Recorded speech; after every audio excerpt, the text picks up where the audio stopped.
At this point, I think it's fair to say that WWE not only doesn't respect their fans, they also don't respect the corporations that they've been signing these TV deals with. This was one of the worst episodes of television in American history. When you consider how much they're being paid to make these shows, the number of people that have access to the show, and ultimately the number of people that will watch it and enjoy it, it's one of the worst in history. What else could you put up there? Let's do some quick back of the envelope math. WWE gets $500 million a year per year to air Raw on Netflix. So if you divide that by 52 weeks, that's $10 million per episode. So last night's episode of Monday Night Raw, Netflix paid WWE $10 million. Was that show worth $10 million? Was that show worth $10,000? It's the biggest sign of blatant disrespect I've ever seen in my life.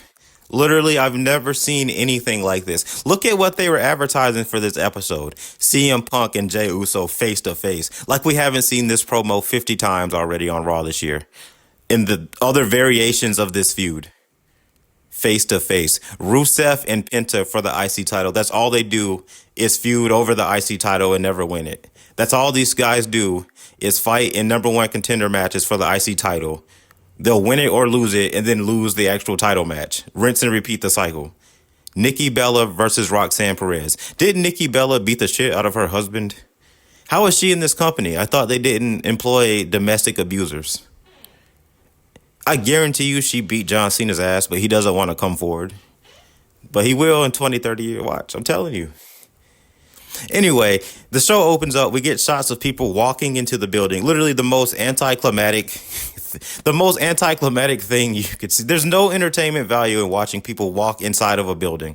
But it's even less entertaining when Joe Tessitore is doing the commentary of it. We then get a 10-minute Jey Uso entrance. Again, there's no entertainment value for the people watching at home. There's nothing entertaining here. So for the first 20 minutes of the show, of every show, there's nothing entertaining happening. Jey says that it's Monday Night Raw and that he has a lot of people in his ear, like Jimmy and Roman, but he doesn't give a damn what they think. So why did he bother telling us that they're in his ear? CM Punk interrupts immediately after this line because Jey can't talk. And Punk says that he's proud of Jey. He respects Jey. He loves Jey. Shout out to C-Jax. And he says that he and Jey Uso are friends. And he empathizes and sympathizes with Jey. Punk asks Jey how far he's willing to go because Punk isn't the only one that needs to be the champion again. I'm so tired of wrestlers giving other wrestlers pep talks before their championship match. Like, why does CM Punk care how Jey Uso is feeling or how far he's willing to go? He's never met this man prior to joining this company. And now it's CM Punk's time to win the championship back. So why does he care? Why does he want to be friends with CM Punk? When CM Punk first came in the company, literally his first words were, I'm not here to make friends. I'm here to make money. So now I guess he's here to make friends. Anyway, Jey tells Punk to go screw himself, like we've been doing on this channel for months now. And he said that they'll see who the better man is this weekend. I'm not joking. This is one of the worst main event builds, feuds, matches of all time. Between the fan backlash to Jey Uso even being in this match and CM Punk being 46 and in no way championship material, this is actually a disaster. I'm guessing that either Gunther or Jimmy Uso will interfere and make this a triple threat or something at the next PLE. We used to have Stone Cold, The Rock, Undertaker. Even the one Billy Gunn was more inspirational and entertaining than CM Punk and Jey Uso. Up next, we get a backstage segment with the Judgment Day. I feel like we've been having these segments for the last 5 years. It's the same segment week after week. This week, Dominic Mysterio tries to get back up because he has to defend the IC title against Penta or Rusev. But nobody in the Judgment Day wants to help him. They're all concerned with their own careers and their matches, as they should be. So why are they even in this stable then? Isn't the point of being in a faction to gain the numbers advantage? It's just like the factions are just for show. Just because they need a number of backstage segments and video packages every week and they just need something to do with these wrestlers. But the group actually serves no function week to week. Or in the case of the Vision, the entire rationale for why each member is even in the group is non-existent. And they serve no function on TV. If you don't think this is insulting to your intelligence, I don't know what to tell you. I don't know what else to say. Like, Then Rusev and Penta have a match for the number one contender spot. Americana El Grande interferes. And so this is the same format as the World Heavyweight Championship, with a third person interfering to set up a triple threat match. I'm guessing this will set up a fatal four-way match for the meaningless and devalued IC Championship. Let's imagine that Americano El Grande wins the IC title. What changes? What fundamentally changes about the state of this company or the wrestling industry? Or Rusev. What if Rusev wins? Or Penta? I mean, I guess you could say that Penta winning could be a big deal. Look at what we've had to get through to arrive at this point. Penta has been in the company almost 2 years now. He's the only luchador that's ever even gotten close to getting over. And he's been having the same variation of matches for 10 months since he came on Raw. He fights Americana El Grande. He fights JD McDonald's. Then he'll team with somebody to fight Americana El Grande and JD McDonald's. Then he'll fight for the number one contender spot. He'll win it or lose it, and then he'll fight for the IC title. He'll lose it, and then we'll repeat the cycle from scratch. It's the same thing over and over again. Up next, Louisiana Knight is in the background with Jackie Redmond. He says that he's mad that he didn't win the Battle Royal last week. If the actual person that plays the character LA Knight is actually mentally impacted by losing these matches, he's going to end up in the insane asylum at some point. He says that he never learned how to quit, and he says that whoever wins the title will have to deal with him, as if that's some type of threat. I mean, if I was CM Punk and the biggest threat to the title was LA Knight, that'd be very comforting. Because it's like, okay, all I have to do is beat Jey Uso, and then I could never defend the title. And every few months, I'll fight and pin LA Knight. That sounds like a piece of cake, honestly. Up next, Braun Breaker is mad that he wasn't in the Battle Royal last week. And from an entertainment standpoint, it doesn't make any sense that he wouldn't be in the Battle Royal. Doesn't Adam Pearce want to push new stars and pop a rating? In the NFL, they wouldn't suspend Patrick Mahomes for one game for a minor infractions or for pissing off the GM. So, by any sane metric, Adam Pearce should be fired. Anyway, it's then announced that Braun Breaker will take on LA Knight. And it's just, we all know the outcome of this match. LA Knight is going to lose. We've seen this match. Again, another match that we've seen 100 times this year. If you typed in LA Knight versus Braun Breaker and you didn't sort by like recent or by date, you would never find this specific match in the list. It'd be all of the other times they fought. You could never tell the difference between what happened last night and what happened 2 weeks ago and what happened 2 months ago and what happened 6 months ago and what happened 10 months ago and what happened 18 months ago. It's all the same. It's all the same match, the same premise, the same nonsense. Up next, Nikki Bella versus Roxanne Perez. I don't review abusers. I don't know what happened in this match. Nikki Bella doesn't deserve a job in this company, and she should be bullied off of social media. That's how I feel. Up next, we get one of the worst segments of all time. Lyra Valkyria is backstage talking, quote unquote, to the Kabuki Warriors. Asuka screams at her in Japanese, and you already know how I feel about wrestlers cutting promos in foreign languages. Then Asuka walks away. Then Kari starts talking in Japanese before Asuka screams at her in Japanese, and then they walk away. Then BBW Bailey comes in and gives Lyra a jacket. Lyra says that she's nervous because she's never been in the ring with Charlotte and Alexis.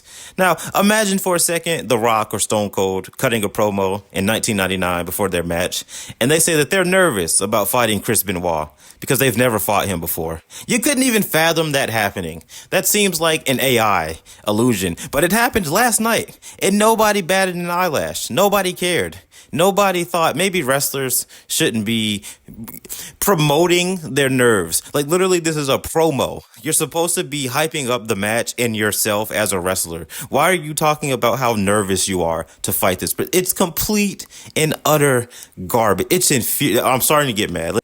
Anyway, Lyra admitting that she's nervous makes Bailey upset, as I can't even blame Bailey in this situation. I would also be upset if my partner was nervous about having a match. It's her job to fight people. I don't understand this. Anyway, Lyra then says, well, maybe they'll win. And so then Bailey got excited again, and they started doing handshakes. This is elementary level booking and writing. It's literally for children. You'd have to be 7 years old to be invested in the Bailey Lyra Valkyria story. There was more nuance and entertainment, frankly, in a Blue's Clues episode than anything that Bailey and Lyra Valkyria have produced on television since Raw has been on Netflix.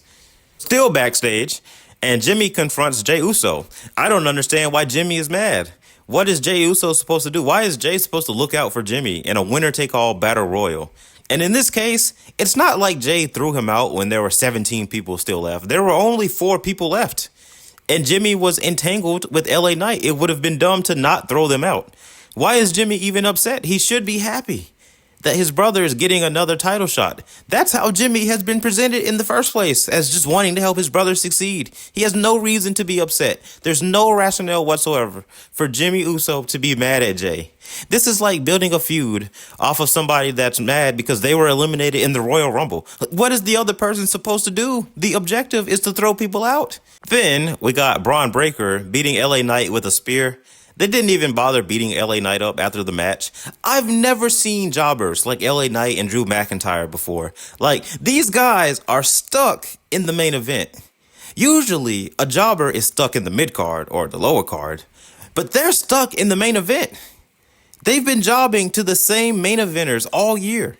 LA Knight has never once decided to go fight Dominic Mysterio for the IC title or fight for the tag titles or go to NXT.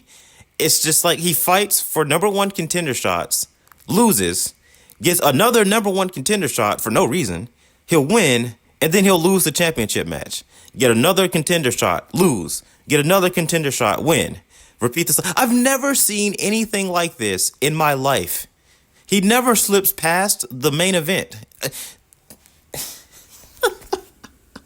Up next, it's announced that it's going to be a triple threat match: Dominic Mysterio, Penta, and Rusev for the IC title at Saturday night's main event, which is just a slap in the face to Peacock and NBC and their investment in WWE. Nobody on this planet wants to see this match, but you're going to see it on Saturday night.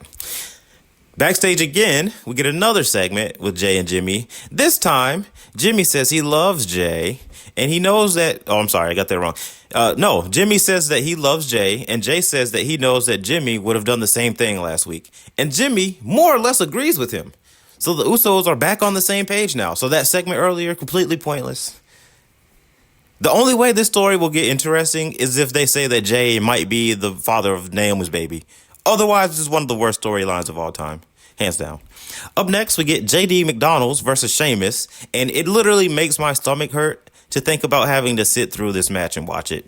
A JD McDonald and Sheamus match. JD McDonald looks like a bobblehead, and Sheamus is 47, as we've previously discussed on the channel. So if John Cena is retiring at 48, Sheamus should have retired 10 years ago because he's had 1/100th of the career that John Cena has had. Just another guy that is just cashing checks and taking up TV time.